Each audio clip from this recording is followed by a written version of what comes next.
Good morning all students. Class 10 Subject Chemistry Chapter number 3 Topic 11 अति लघुत्तरी प्रश्न। प्रश्न 1 शुद्ध सोना कितने कैरेट का होता है? शुद्ध सोना कितने कैरेट का होता है? 24 कैरेट का शुद्ध सोना होता है। प्रश्न नंबर 2 धातु कर्म क्या है? अयस्क से शुद्ध धातु प्राप्त करने की क्रिया को धातु कर्म कहते हैं। यानी अयस्क से शुद्ध धातु प्राप्त करने की जो विधि होती है उसे हम धातु कर्म कहते हैं। जैसे कॉपर पायराइट से कॉपर का निष्कर्षण होना, ये धातु कर्म कहलाता है। नेक्स्ट क्वेश्चन, दो अधातुओं के नाम बताइए जो प्रकृति में मुक्त अवस्था में पाई जाती है। दो धातुओं के नाम जो प्रकृति में मुक्त यानी स्वतंत्र अवस्था में पाई जाती है। सोना और प्लेटिनम। सोना का सिंबल Au, प्लेटिनम का सिंबल Pt, यानी सोना और प्लेटिनम स्वतंत्र अवस्था में धातुएं पाई जाती हैं। नेक्स्ट क्वेश्चन, कौन सी धातुएं आसानी से संक्षारित नहीं होती हैं? कौन सी धातुएं आसानी से संक्षारित नहीं होती हैं?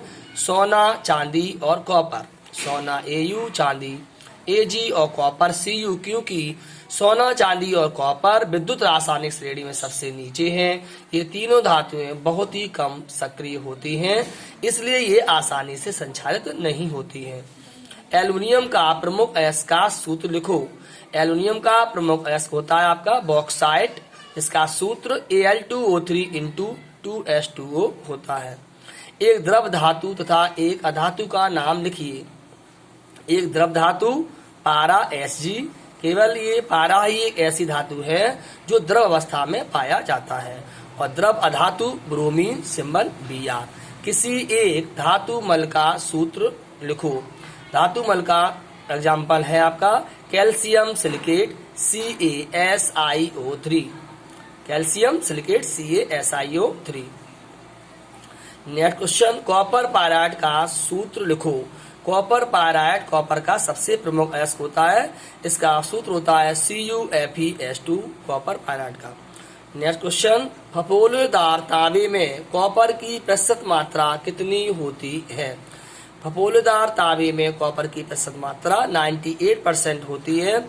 जब फफोलेदार तांबे को पोलिंग विधि से शुद्ध करते हैं तब ये 98% कॉपर शुद्ध होता है, जबकि विद्युत अपघटनी विधि से शुद्ध करने पर इसमें 99.99% शुद्ध कॉपर प्राप्त होता है। और फफोलेदार तांबे में कॉपर की प्रतिशत मात्रा लगभग 98% होती है। मैड क्या है? मैड जो है वो Cu2S तथा Fe का मिश्रण होता है, यानी कॉपर सल्फाइड और फेरस सल्फाइड का मिश्रण ही मैड कहलाता है। Thank you.